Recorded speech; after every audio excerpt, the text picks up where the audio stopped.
आज मैं आपके लिए आया हूँ bumblebee inspired Triumph triple street 765।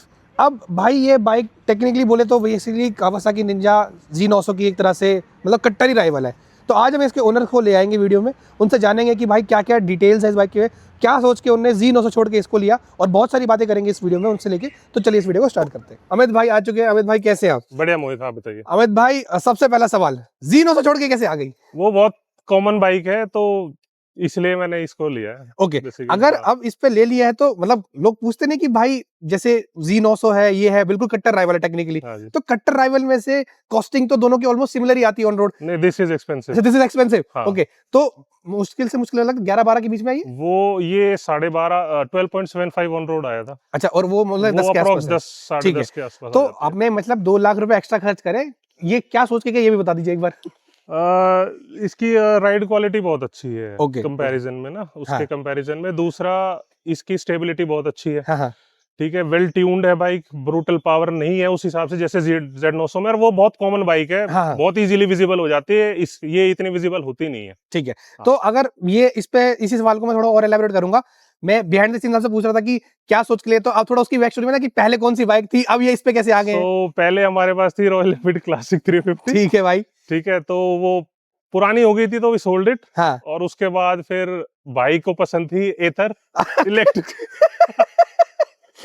तो वो एथर लेके आया, फिर उसको चलाया तो वो फील नहीं आई। ठीक तो फिर देन वी वेंट, तो हमने फिर मार्केट एक्सप्लोर किया। उसके बाद हम गए थे ट्रायम्फ की T300 कुछ करके आती है, 390 आई गेस, 300 सीसी सेगमेंट में। फिर उसके बगल में खड़ी थी डेटोना 660। ठीक है, फिर वो राइड करी। तो उसमें भी वो मजा नहीं आया। अच्छा, देन फिर हमने इसकी टेस्ट ड्राइव ली and then we went for it. तो सर मैं ये पूछना चाहूंगा, ये मजा की आप बात कर रहे हैं, ये मजा ऐसा क्या है जो पब्लिक को मिल नहीं पा रहा है? वो तो राइड करोगे तो पता चलेगा। अच्छा, मतलब ये आप कह रहे हैं कि अगर आप उसको राइड करेंगे तो डेफिनेटली आप Z900 को भूल जाएंगे। बिल्कुल। ठीक है भाई, अब चलते हैं ओवरऑल बाइक के ऊपर।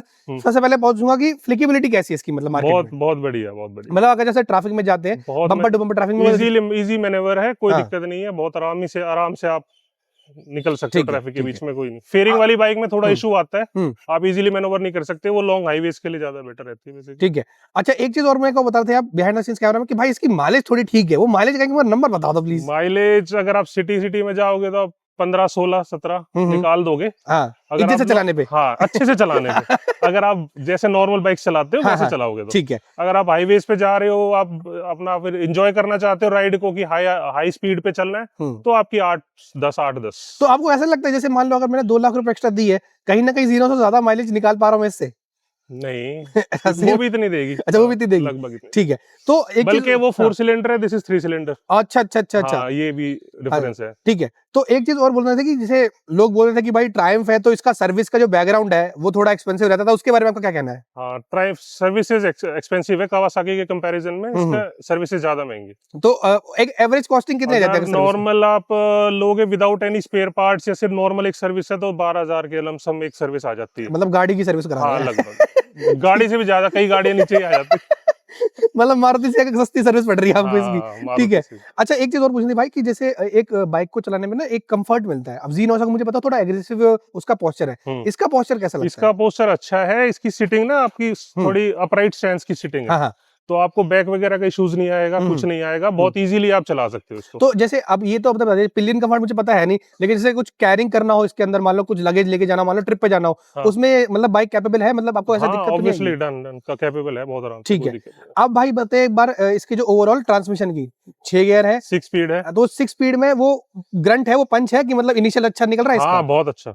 ठीक है भाई, अब इसी बात पे ब्रेकिंग का भी बता दो। ब्रेकिंग कैसी? ब्रेकिंग बहुत अच्छी है, हाई स्पीड ब्रेकिंग बहुत अच्छी है, स्टेबिलिटी अच्छी है, बिल्कुल कंट्रोल लूज नहीं करती बाइक। आप किसी भी स्पीड पे अगर अच्छे से कंट्रोल हो जाती है, बहुत अच्छी ब्रेकिंग। तो जैसे मतलब इसमें मुझे लगता है डुअल डिस्क मुझे दिख रही है कैमरा में। ब्रेम्बो। तो जो ये डुअल डिस्क है, अगर इससे मान लो कभी एग्रेसिव ब्रेकिंग मारने की नौबत आ गई, तो ऐसा तो नहीं है कि मतलब स्टॉप भी मार रही है, ऐसा कुछ हो रहा है? नहीं, नो, आज तक तो कभी ऐसा हुआ ही नहीं।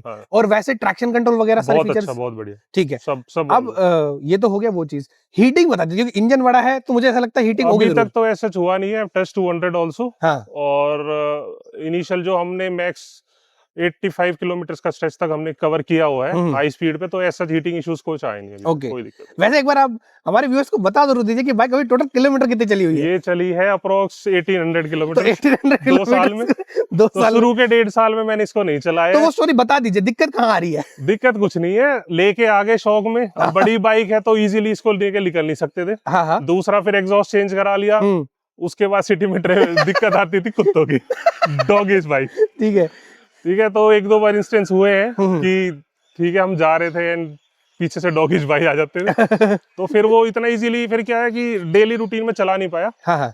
पर अब कुछ 4-5 महीने से I have started using it. Okay, तो नाउ जैसे आप रोड पे निकलते हो, हाँ। ऑब्वियसली एससी प्रोजेक्ट है, उस पे भी आए थे बिल्कुल बाद में, obvious। तो एक पब्लिक रिएक्शन क्या रहता है मतलब? बहुत बहुत अच्छा रिएक्शन रहता है, आपको दूर से ही पता चल जाएगा कि समथिंग इज कमिंग। ओके, अभी ये तो रिएक्शन बता दिया आपने, इसमें पुलिस का क्या रिएक्शन है? पुलिस का अभी तक तो कुछ है नहीं, वैसे तो फाइन तो ऑब्वियसली है बिकॉज फुल सिस्टम है। हाँ हाँ। बहुत ज्यादा लाउड है, और विदाउट डीबी किलर तो एक्सट्रीम लाउड है। विदाउट डीबी किलर कर रहे अभी हो? विदाउट डीबी किलर है, डीबी हाँ। किलर कर देते हैं तो अप्रोक्स मान लो 25% रिडक्शन आ जाता है नॉइज। लेकिन क्या उसके बाद भी एक हाँ, पुलिस का डर ग्रंट है? आएगा, वो फील आएगी आपको। अच्छा हाँ। ठीक है, अब जब एग्जॉस्ट की बात कर ही लेते हैं, बता ही दीजिए क्या था, क्यों करवा दिया, सब थोड़ी डिटेल में बता दीजिए। सो जो स्टॉक एग्जॉस्ट था उसको उसके साथ आप चलाओगे तो आपको ना पब्लिक रिएक्शन आएंगे, ना आपको फील आएगी कि आप एक अच्छा। बड़ी बाइक चला रहे हो। ठीक है। तो इसलिए आई वेंट फॉर इट।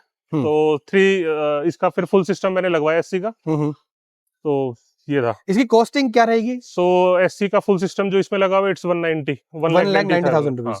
तो इसके बाद इसका मतलब एक मतलब लोगों का डर रहता है कि जैसे मैं आफ्टर मार्केट सर्विस करवाता हूँ तो या मतलब आफ्टर मार्केट एग्जॉस्ट लगाता हूँ, तो इससे क्या वारंटी वॉइड होने का डर रहता है? हाँ, वारंटी वाइड होने का डर रहता है। तो अब जैसे मान लेते कल को कुछ भी भगवान ना वारंटी करे। 1 साल की थी, वो खत्म हो गई थी ऑलरेडी वैसे। अच्छा, अब आप बिना वारंटी के घूम रहे हैं? हाँ, मतलब बिंदास घूम रहे हैं? बिंदास तो एक्सटेंड कराई नहीं मैंने। अच्छा ठीक है। हाँ। अब लेकिन मुझे ये पूछना था, जैसे मान लेते कल को कुछ भी ऐसा वेयर एंड टियर आ जाता बाइक में, अगर आप ट्रायम के शोरूम जाते सर्विस कराने के लिए, तो वो इस प्रोजेक्ट को देख के, ऐसी प्रोजेक्ट को देख के तो नहीं बोलेंगे भैया आपने बाहर से काम कराया कि अब हम तो आपकी बाइक टच नहीं करेंगे? काम वो करेंगे, चार्जेबल होता है। अच्छा, वो चार्जेबल रहेगा, ठीक है, ओके। उन्हीं सवालों को कंटिन्यू करते हुए एक और चीज पूछनी थी कि जो रात में लाइट का इसका थ्रो है, उसमें आपका क्या फीडबैक है? अच्छा है, बुरा अच्छा है? थ्रो बहुत अच्छा है इसका। हाँ, विजिबिलिटी वगैरह बहुत अच्छी, कॉर्नरिंग लाइट्स बहुत अच्छी है। तो इसमें आपको लगता नहीं कि मतलब अगर जरूरत पड़ने पे इसके अंदर आफ्टर मार्केट या फॉग लैंप नहीं, अभी तक ऐसा अभी कोई जरूरत नहीं है? ठीक है। और एक चीज पूछनी थी, सस्पेंशन का क्या फीडबैक, मतलब सस्पेंशन बहुत मतलब नॉर्मल फिट है ना, एक्सट्रीम सॉफ्ट है ना एक्सट्रीम हार्ड है, तो बहुत अच्छा है। हाई वेट राइड्स के लिए भी और सिटी राइड्स के लिए, दोनों के लिए बहुत मतलब मिक्स है बहुत। हाँ, मिक्स है। एक चीज और इसमें दिख रहा है, ग्राउंड क्लियरेंस काफी ठीक ठाक है। हाँ, ग्राउंड तो कभी इसके साथ मन किया कि चलो थोड़ा सा ऑफ रोड करने का एक नहीं, ऐसे तो नहीं किया, बट बहुत ज्यादा स्टीप ब्रेकर्स जो होते हैं उस पे बहुत आराम से थोड़े निकालने पड़ते हैं, बिकॉज इसका ये एग्जॉस्ट का जो है ना, ये टच होने के चांसेस रहते हैं। अच्छा। तो अगर जैसे मुझे पता था कि शायद ये जो आपने फुल सिस्टम एग्जॉस्ट लगाया, प्रीवियस एग्जॉस्ट में ये सब फिटिंग वेट नहीं थी, तो उसके साथ बंदा शायद ऑफ रोड कर सकता है। उसके साथ कर सकता है। ठीक है भाई, एक आखिरी एक बहुत इंपॉर्टेंट सवाल रहेगा, और इसका मुझे आप चाहूंगा कि ये थोड़ा खुल के बताइएगा। मेरे पास अगर 10 से 12 लाख रुपए होंगे तो मैं क्यों इस पे जाऊं और मैं क्यों Z9 ना लूं, इसके बारे में थोड़ा डिटेल एक्सप्लेनेशन दे दीजिए। राइड क्वालिटी मेरे को ज्यादा अच्छी लगी है ट्रायम्फ की वैसे। ठीक है, इंजन स्मूथनेस ज्यादा अच्छी है इसकी। ठीक है, दूसरा इतनी कॉमन बाइक नहीं है, अगर आप एक बड़ी बाइक ले रहे हैं तो थोड़ा आउट ऑफ द बॉक्स जाने के लिए मैंने ये ली है। तो अगर किसी का बजट है थोड़ा सा कि they can go for Triumph, तो आप इसमें जाइए। हाँ, engine quality, ride quality, stability बहुत अच्छी है इसकी। ठीक है। हाँ। अमित भाई, मैं जब से वीडियो स्टार्ट करी है, हर बार आपने अच्छाइयां तो बहुत बता दी है, एक आध तो डिसएडवांटेज निकलेगी बाइक की। मेंटेनेंस ऑब्वियसली, बस और कुछ नहीं इसके अंदर। मेंटेनेंस अभी ऑब्वियसली हाई है, थोड़ा सा फुल सिस्टम लगवाने के बाद ग्राउंड क्लियरेंस कम हो गया इसका बेसिकली। लेकिन ऐसे बाइक को लेके आपको कोई दिक्कत परेशानी तो नहीं आई? नहीं, अभी तक कोई ऐसा 2 साल हो चुके हैं मतलब टेक्निकली ये बोल सकते हैं कि आप बिल्कुल इस बाइक से खुश हो, सैटिस्फाइड हो अभी तक। तो फिर तो वे Z900 वालों को ये वीडियो नहीं देखनी चाहिए क्योंकि अगर वो बाइक Z900 भी अच्छी है। हाँ। मैंने चलाई भी है। हाँ। पर मुझे ये ज्यादा अच्छी लगी। हाँ। सबका अपना पर्सनल चॉइस रहती है, सबकी कोई इशू नहीं है। तो घूम फिर के बाद वो ये कि एक तरफ Z900 है, एक तरफ ये है, डेटोना भी एक सेगमेंट में है, CBR भी सेगमेंट में है। हाँ। और साथ ही साथ I'll go for Triumph. You still will go for Triumph. I'll go. Okay, ठीक है अमित भाई, बहुत बहुत थैंक यू। आपने बिल्कुल टाइम का एडवोकेट बन के आज आपने बिल्कुल बाइक के बारे में बता दिया। बाकी मैं अमित भाई का जो इंस्टाग्राम है वो टैग कर दूंगा, भाई से आपको इस बाइक के बारे में जो भी डिटेल्स पूछनी है, एससी प्रोजेक्ट के बारे में क्या कॉस्टिंग है, क्या क्या पूछना है, सब आपको अमित भाई बता देंगे। बाकी लाइक करें इस वीडियो को, शेयर करें दोस्तों में, और मिलते हैं आपसे अगली वीडियो में। तब तक के लिए पीस।